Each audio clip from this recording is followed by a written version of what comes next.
Can you just talk about, from your perspective, the whole post-fight, everything that went down there, them originally announcing you the winner and then going to a draw? What was just going through your mind while all that was unfolding? It was a tough fight. I thought I won the fight. I thought, the fourth round, I believe when I almost had him finished, I thought they probably should have stopped the fight. I saw his eyes roll back. I was surprised they didn't stop it. It looks like in Eddie's fight, they stopped it a little bit sooner than mine. But, you keep fighting, you keep pushing forward. He's a tough guy. He recovered. I think I punched him one more time and woke him back up. And he revived with some energy. So just in general, it was just a back-and-forth fight. And when they said that, I looked over like, hell no, I'm not about to give my belt away because I did not lose this fight. So I just felt real confident I won the fight. And I was just kind of a little bummed, that it was a draw because I felt like I clearly won the fight. Yeah, and at the end of the day, it's still a draw on your record. Dana just said that he wants to do a rematch. He thinks that makes sense. Is that something that makes sense to you, just so you can, get the win without doubt? Well, unlike the last fight when I won the belt and I got 20 seconds to think about it and everybody wanted to see who I'm fighting immediately next, I think I deserve this. Many of you guys didn't even pick me to win this fight. Many of the crowds was against me, so I'm going to talk to my management team and we're going to see what's next for me. I don't know if Mr. McGregor want to go for a third belt. It looked like he was talking a little noise in the back, so we'll see. We'll see what happens. Well, finally, on the note of a third belt, Dana said that when he wanted his second in the cage, that you let them borrow it. Is that how it unfolded from your perspective, or what happened there? What was that? Exactly, just like that. You had no problem with it?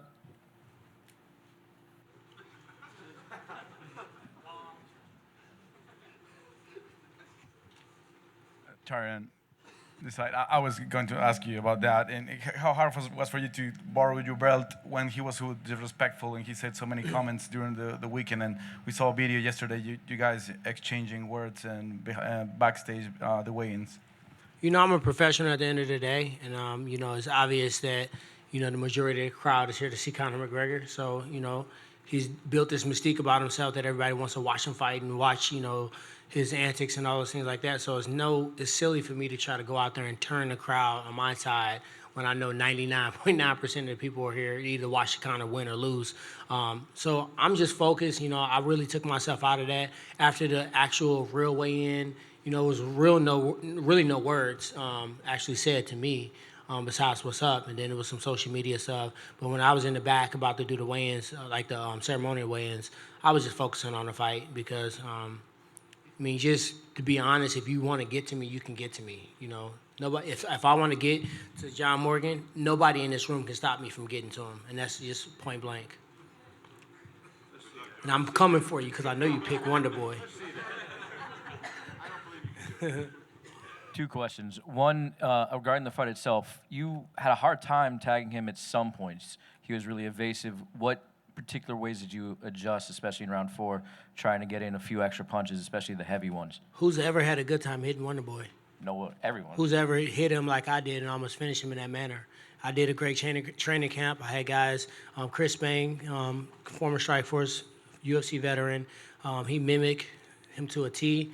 I was so damn tired of seeing side kicks and crescent kicks and round the corner kicks. I was to the point where you saw I didn't get kicked one time in the head. I only got kicked in the leg a couple times. So I was overly prepared for that. I trained with Raymond Daniels. I trained with Sage Northcutt. I engrossed myself into his martial art because many people aren't even able to stop his first attack. So what do you do when you stop the first attack and you go to the second or third attack? So I put myself into that world, and I just felt like I had to be patient. I know the fans didn't appreciate it at times, but if you think about a 31-foot octagon, if I'm pushing him forward every single time, he can back up and counter-strike. But when I put myself against the octagon, I got 31 foot to drive his, I was going to say a curse word, drive his butt across the octagon and get the job done. And finally, describe getting your belt back. Did Conor actually hand it to you, or did somebody have to? I just want the drama, don't you? Absolutely, yes. The person that asked me to use the belt issued the belt back to me. Fair enough. I have not seen Conor since he won his fight. Fair enough. Tyron, good evening. Congratulations. How you doing? Good, thank you.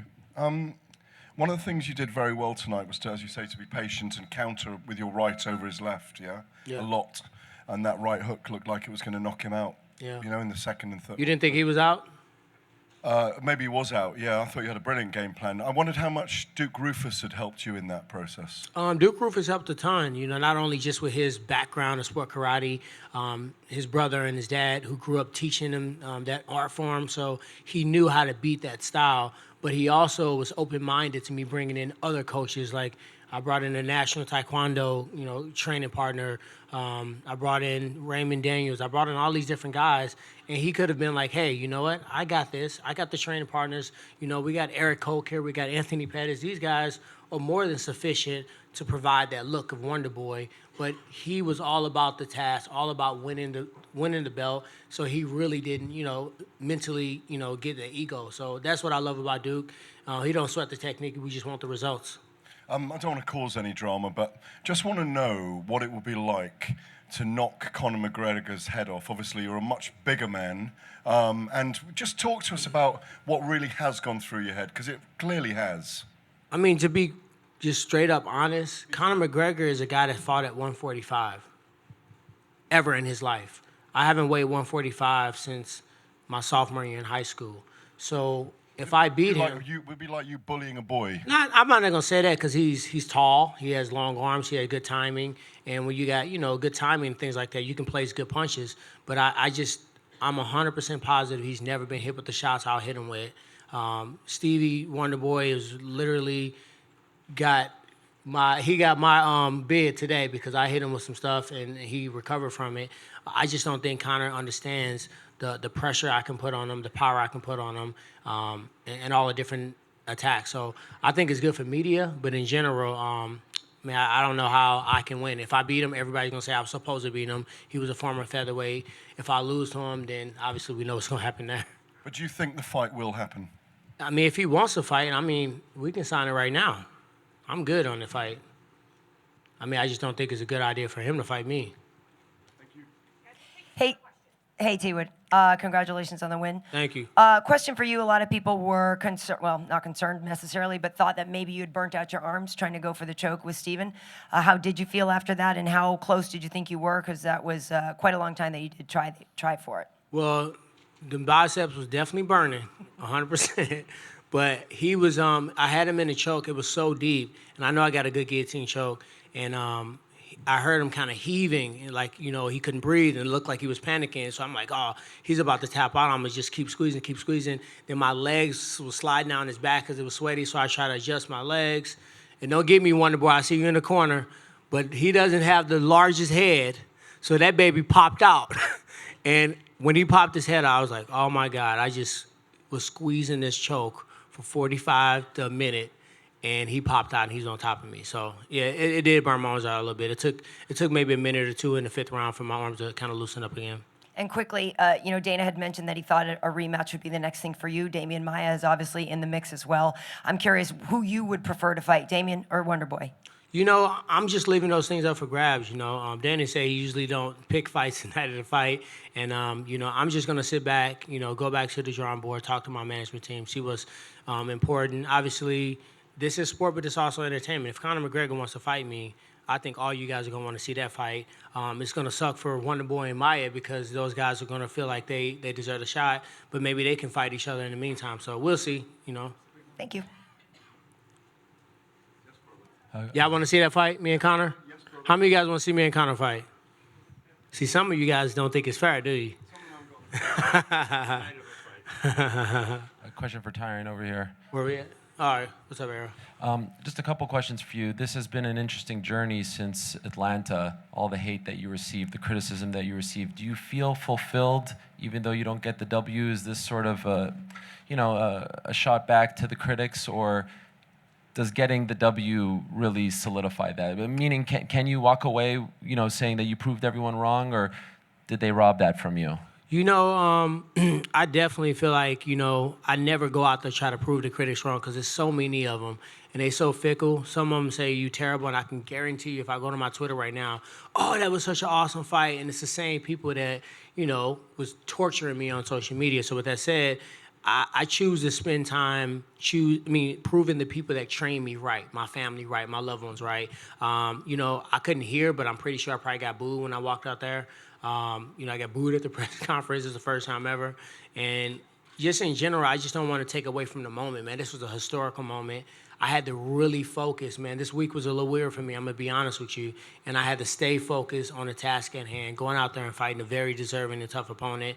And, I spent a lot of time with Wonder Boy, surprisingly. We was in the cars together, sitting next to each other. So I think, I misread him on some things that I said in the past. So I actually owe him an apology. He's actually a stand-up guy.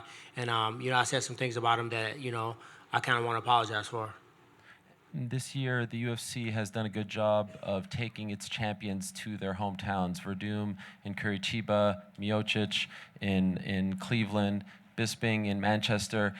Given all of this, will you try to convince them to take you to St. Louis so you can get that hero's welcome? For sure. I think about this. If you look at my history, I fought Dong Hyun Kim in Asia. I fought Rory McDonald in Vancouver. They were wanting to set up about with me and Hector Lombard in Australia. So I fought everybody on their own turf, and never once have I had to go home to St. Louis and sleep in my own bed. So I would love to fight in St. Louis. It's a great venue. We've seen, many, many times that, the combat sport fans will show up and show out. And I just have a hard time believing it wouldn't sell out in less than, 48 hours. And then finally, quickly, is GSP still on your bucket list, or have you moved on from that? Man, I'm just trying to go through this weight division. There's still a lot of guys I haven't fought yet. If George wants to come back, once again, it's part sport, part entertainment. If he steps up, he's going to trump. When I was about to fight Robbie, they were talking about George fighting. And I had to be honest and say, hey, if he steps in, he's going to jump over me and get the title shot. So I think these athletes, they might not like it, but they'll have to understand it. All right, guys, thank you. Cool. Thank you, guys. Appreciate it. Thanks.